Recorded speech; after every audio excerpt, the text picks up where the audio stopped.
गिबियावनो बयनिसिमबो खुलुमनायखौ जासिहरनाय थाबाय फिन खेबसे चेनेलाव फैफिनबावनाय जालायबाय थ जायफोरा इन्टारेस्ट थानाय नैबे भिडिअखौ नायलांदो एसे थ मैयाहायबो आङो बेबायदिनो बे टपिकनि सायाव भिडिअ हगारदोंमोन आरो दिनै सेम टपिक बे टपिकनि सायावनो आङो आरोबाव भिडिअ लानानै फैफिनबावनाय जाबाय थ जोङो बांद्राय मोजाङै बुजिस्लाबनो हाया आरो एथबां जोङो इंलिशबो गोरों नङा आरोना सोरबाफोरा गोरों जानो हागौ किन्तु आङो माने बांद्राय बेबायदि रोङा आरो दा जियानो हक आदा आलफ्रेडआ बिराद मोजाङै बुजायनानै होलांखादों जों रोङैफोराबो एसेब्लाबो मिथिनो मोन्दों आरोना दा बे फक्स' रेपनि मिनिङा मा बुजायो दा दिनैहाय आङो बे आदा आलफ्रेडनिफ्रायनो चेनेलनिफ्राय नैबे भिडिअ क्लिप्सखौ एसे दैखांनानै लाबोनाय जाबाय दा जियानो हक आङो निमाहा बिग्रोनाय थाखाबाय आदा आलफ्रेडनावबो आङो ससेबाबो नैबे भिडिअ क्लिप्सखौ आङो दैखांनाय जाबाय आरोना थ' आं एसे होनानै होनि आरो जोङो बे टपिकआ बिराद ट्रेन्डिंआव थानायखौ नुनो मोन्दों आरो एसे जोङो कन्ट्रभार्सि सोलिनायखौ मिथिनो मोन्दों ना थ' बेखायनो बे भिडिअआ एसे माने गोसारबाय थादों आरो मेथाइआथ' आरो बिराद हिटखा थ' जोङो बयबो मिथिनो मोनखादों ना दा आदा आलफ्रेडआ मा बुजायलांदों बे टपिकनि सायावहाय आङो एसे भिडिअ क्लिप्सखौ होनानै होदिनि आरोना सोरबा सोरबा देख' जाबाय 40 लाख सोरबा सोरबा जेल जानांबाय समाजाव बदनाम जाबाय सोरबा सोरबाथ' हा हु फाननानै केस गेलेनांबाय साबधान आदा साबधान आदै हुसियार हुसियार हुसियार हेलो खुलुमबाय आथिखालाव प्रेक्टिकल बसुमतारीनि पक्स' रेप मिउजिक भिडिअ ओरैबायदि कन्ट्रभार्सियेल सोलिगासिनो दङ गोबांथार मानसिफ्रा ससियेल मिडियायाव फैनानै बिथांखौ एफआइआर होनांगौ बिथांखौ केस होनांगौ बेफोरबायदि भिडिअ बानायलागासिनो दं बिनि थाखायनो आंबो माने बे भिडिअखौ नायनो लुगैदोंमोन माबायदि गोबांथार मानसिफ्रा ओरैबायदि कन्ट्रभार्सियेल खालामगासिनो फेसबुक इउटुब नागिरबाय मोनाखै मानो होनबा बिथाङा डिलिट खालामबाय बिनि थाखायनो आङो प्रेक्टिकल बसुमतारीखौ कल खालामनानै बिहरदों भिडिअ आंनोबो हरदो आंबो नायनोसै माबायदि गोबांथार मानसिफ्रा कन्ट्रभार्सियेल खालामगासिनो दं होननानै दा नोंथांमोनहा नैबे भिडिअखौ आंजों नायलांफादो अब्लानो नोंथांमोनहा मिन्थिगोन केस होथावथाव ना होथावा ना थारैनो जोंनि बर' समाजाव गुबुंले आबहावा लाबोदों नामा जोंनि बर' हारिखौ मुलुगनाङैनो लाजि फोनांदों नामा नोंथांमोनहा नायलांबानो जाबाय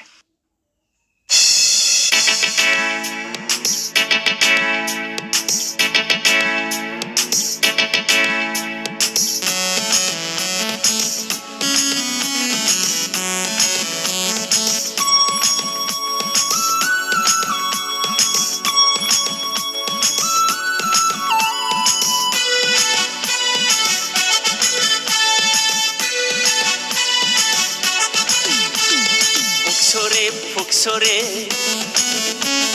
foksore, foksore Uन्दै सिख्लाफोरजों दा बेराय आदै foksore केस होजागोनबो सिलाय दैग्राया सिलायजों थैयो जौ लोंग्राया जौजों थैयो हिन्जावफोरजों गेलेग्राया हिन्जावफोरजोंनो जोबस्रांलाङो foksore, foksore फोक्सरे फोक्सरे दा नोंथांमोनहा नैबे मिउजिक भिडिअआव खोनानो मोन्दों पक्स' रेप पक्स'नि फुल फर्मानो जाहैबाय prevention of children from sexual offence जुदि 18 इयार्सनि गाहायनि गथ'फोरजों नोंथांमोनहा मलेस्टेसन खालामो एबा सेक्सुएल खालामोबा बेखौ पक्स' रेपनि आन्दाराव केस होनाय जायो दा बेखौनो नैबे मिउजिक भिडिअनि गेजेरजों बिथाङा फोरमायनाय जादों आरो वार्निं होदों मानो होनबा बेफोरबायदि जाथाया जोंनि बे बिटिसि ओनसोलाव जाबोगासिनो दङ आरो जोङो नुनोबो मोनगासिनो दं गोबांथार आदैमोनहा बेफोरबायदिनो उन्दै उन्दै गथ'फोरखौ लानानै पिकनिक जानो थाङो जौ लोंनो लानानै थाङो बिदिनो आइफन बायनानै होयो मल बेरायनो लाङो सिटिफ्राव बेरायनो लाङो बिदिनो मानि लब देखायनानै लांनानै माने गाज्रि खामानि मावो दा बेखौनो फोरमायदों आरो बेफोरबायदि दाखालाम उन्दै बैसोनि गथ'फोरजों नङाबा पक्स' रेप केस होजागोनबो आरो माखासे भिडिअखौ नायबावदिनि आरो बुजिनानै लाबावदिनि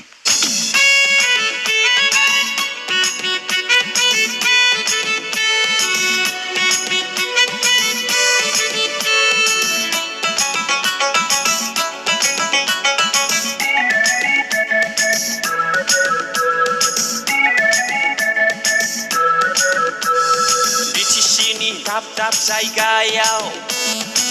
गोबां हौवाफ्रानो हिनजावफोरजों ब्लेकमेल खालामजाबाय थाखा देख'जाबाय सोरबा सोरबाथ' गदायबो लानांथारबाय साबधान आदै हुसियार हुसियार हुसियार फुकसरे फुकसरे फुकसरे फुकसरे आरो बिथाङा फोरमायबावदों जोंनि बे बिटिसि ओनसोलाव गोबांथार हौवाफ्रा बरबाद जाबाय हिनजावफोरजों ब्लेकमेलबो खालामजाबाय ना आरो सोरबा सोरबा गदायबो लानांबावबायसो बिथाङा होनखादोंमोन जायफ्रा सिलाइ दैयो बियो सिलाइजों बरबाद जायो जायफ्रा जौ लोङो जौजों बरबाद जायो आरो जायफ्रा हिनजावजों गेलेयो बियो हिनजावजों बरबाद जायो दा बेखौनो फोरमायदों आरो माने जेबो गाज्रि फोरमायाखै बिथाङा वार्निं होदों आरो आदैमोन आदामोन हुसियार जा होननानै साबधान जा होननानै बेखौसो फोरमायदों आदामोन हुसियार जा होननानै साबधान जा होननानै बेखौसो फोरमायदों सोरबा सोरबा देख'जाबाय 40 लाख सोरबा सोरबा जेल जानांबाय समाजाव बदनाम जाबाय सोरबा सोरबाथ' हा हु फाननानै केस गेलेनांबाय फुकसरे नोंथांमोनहा हिनजावजों दा गेले आरो उन्दै बैसोनि गथ'फोरजोंथ'